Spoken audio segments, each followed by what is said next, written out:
Olá, pessoal! Tudo bem com vocês? Eu espero que sim. Eu sou a professora Amanda Caroline Nunes e seja muito bem-vindo a mais uma aula de matemática. Então, dando continuidade ao nosso estudo sobre função quadrática, hoje nós veremos um pouquinho sobre vértices da parábola e também sobre máximos e mínimos. Então, os objetivos da nossa aula de hoje, o que você, estudante, deve sair sabendo é reconhecer e identificar os coeficientes de uma função do segundo grau, compreender a relação existente entre coeficientes, discriminante e o gráfico, calcular as coordenadas do vértice de uma função do segundo grau, identificar o vértice de uma parábola como ponto de máximo ou ponto de mínimo, calcular, interpretar e aplicar o conceito de ponto de máximo e ponto de mínimo para resolver problemas em situações do cotidiano, usando o software GeoGebra. Então, para iniciarmos a nossa aula, eu trouxe aqui um probleminha para que você possa perceber que esse conteúdo está, sim, relacionado no seu dia a dia e de várias áreas. O lucro de uma empresa é dado pela função L de x igual a menos 2x² mais 8.000x. Suponha que essa empresa produz x unidades de um produto. Responda. Qual é o lucro máximo dessa empresa? Quantas peças devem ser produzidas para que essa empresa atinja o lucro máximo? Então, imagino que agora você esteja se perguntando, professora, mas como é que eu vou calcular o lucro máximo ou quantas peças têm que ser produzidas? Calma, você vai aprender isso na aula de hoje, pois esse é exatamente o tema da nossa aula. Então, antes de iniciarmos, é importante que a gente retome o que a gente já viu nas aulas anteriores, para que a gente possa dar continuidade aos nossos estudos. Então, essa é a forma geral de uma função quadrática, f de x igual a x² mais bx mais c, onde a, b e c são coeficientes, são valores reais. O único coeficiente aqui que não pode ser zero é o a, pois caso contrário, essa função não seria mais uma função do segundo grau. E ele é muito importante para a nossa aula de hoje, pois é ele que vai determinar se essa função vai ter um ponto de máximo ou um ponto de mínimo. Então, quando a ele é maior que zero, ou seja, é positivo, nós teremos uma função com a parábola com a concavidade voltada para cima. Ou seja, essa função vai decrescer até um determinado ponto e a partir dali ela vai crescer. Já quando ele é menor que zero, ou seja, é negativo, nós teremos uma concavidade voltada para baixo. Ou seja, essa função vai crescer até um determinado ponto e a partir dali vai decrescer. Esses pontos que eu acabei de mencionar, esse é o tema da nossa aula. Eles são chamados de vértice da parábola. E para que a gente possa calculá-lo, nós também precisamos relembrar um tema que a gente já estudou, que é o discriminante. Ele é representado por essa letra grega delta, igual a b ao quadrado menos 4ac. Então, o vértice da parábola nada mais é do que um ponto, ou seja, ele possui coordenadas x e coordenadas y. E para calcular essas coordenadas, nós podemos utilizar as fórmulas que estão aqui ao lado. X vértice igual a menos b sobre 2a, y vértice igual a menos discriminante sobre 4a. E o ponto de máximo? Ele vai acontecer quando nós tivermos uma parábola com concavidade voltada para baixo, ou seja, quando a for negativo. Neste caso, a função vai crescer até o seu ponto máximo e a partir dali vai decrescer. Nesse caso, o vértice é chamado de ponto de máximo. E a coordenada y representa o valor máximo dessa função. Já o ponto de mínimo vai acontecer quando tivermos uma parábola com a concavidade voltada para cima, ou seja, quando a for positivo. Nesse caso, a função vai decrescer até o ponto mínimo e a partir dali vai crescer. Nesse caso, o vértice é chamado de ponto de mínimo e a coordenada y representa o valor mínimo desta função. Então, retomando ao nosso probleminha inicial. O lucro de uma empresa é dado pela função L de x igual a menos 2x² mais 8.000x. Suponha que essa empresa produz x unidades de um produto. Responda, qual é o lucro máximo dessa empresa?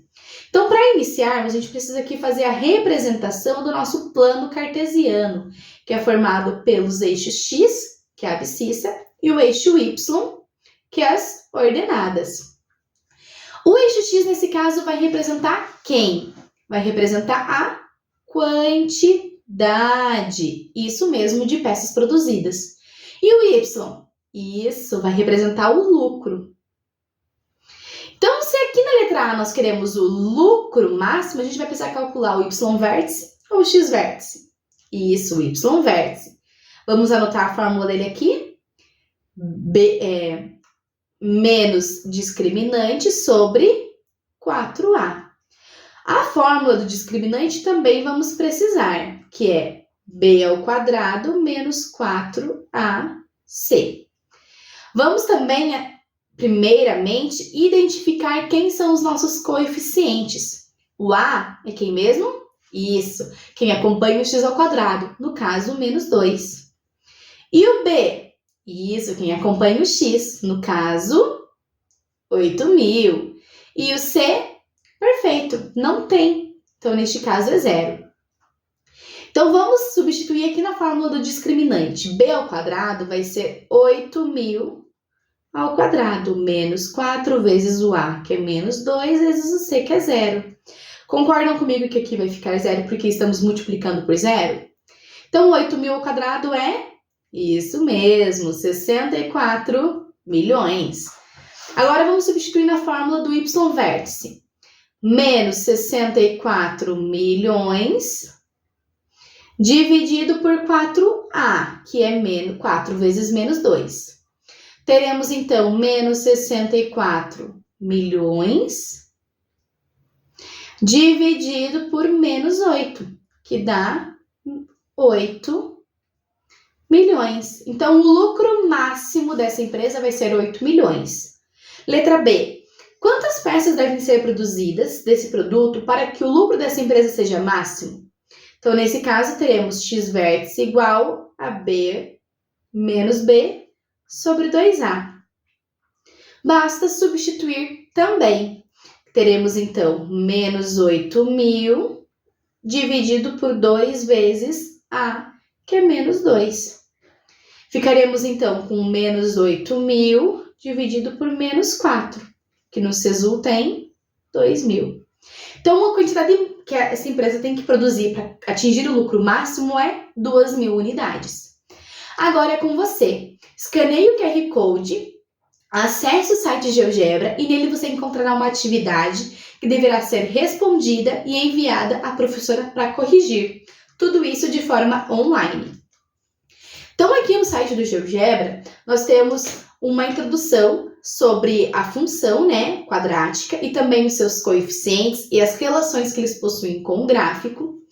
Aqui neste gráfico bem colorido, através dos controles deslizantes, a gente pode alterar os parâmetros do coeficiente A, como vocês podem ver, do coeficiente B e do coeficiente C. E à medida que a gente vai fazendo essas alterações, o vértice vai se alterando também, e também a lei de formação da função aqui em vermelhinho. Nós podemos optar por esconder ou aparecer o vértice e também a lei de formação da função. E aqui embaixo nós temos 10 perguntinhas para responderem. A número 1, 2 e 3 são bem parecidas. Nelas vocês deverão alterar os coeficientes A e anotar o que vocês observam, quais parâmetros da parábola estão relacionados ao coeficiente A, ao coeficiente B e também ao coeficiente C, certo? Aqui na número 4, vocês deverão colocar os coeficientes conforme solicitado aqui nos parâmetros, por exemplo, A igual a 1, B igual a menos 2 e C igual a 2. Verificar se essa função possui ponto, valor máximo ou valor mínimo, E também em qual quadrante se encontra o vértice dessa função. Por exemplo, essa aqui que se encontra no terceiro quadrante. Aqui, terceiro quadrante. A número 5 pergunta: qual coeficiente determina se a parábola terá valor máximo ou valor mínimo? Essa resposta está respondida, no vídeo. Só voltar um pouquinho e também verificar aqui nos controles deslizantes dos coeficientes. A números 6 e 7, vocês irão calcular o vértice da parábola das funções que estão sendo solicitadas aqui, verificar se ela vai ter ponto máximo ou ponto mínimo, e também podem verificar essa função, plotar ela aqui no gráfico, colocar os parâmetros e verificar o gráfico desta função que foi solicitada. A número 8, vocês irão colocar o coeficiente b em 0, alterar os demais, colocar o coeficiente b em 0, alterar os demais e anotar o que vocês verificam, certo? Com esse gráfico, com esse coeficiente lá em 0. Na número 9, vocês vão colocar o coeficiente b e o coeficiente c em 0 e anotar também as percepções de vocês e o que acontece com o vértice da parábola. Já na número 10, vocês irão colocar o coeficiente a em 0, verificar o que acontece com o gráfico e responder: por que o coeficiente a não pode ser 0? Essa resposta também está respondida no vídeo. Então, o que a gente aprendeu na aula de hoje? A identificar os coeficientes, a calcular o discriminante, identificar como que o coeficiente, o discriminante afeta o gráfico, afeta também o vértice da parábola, calcular os vértices da parábola e também identificar o que é ponto de máximo e o que é ponto de mínimo. As referências para a nossa aula de hoje são essas. O conteúdo da nossa próxima aula é gráficos. Então, muito obrigada pela aula de hoje e até a próxima. Tchau, tchau, pessoal!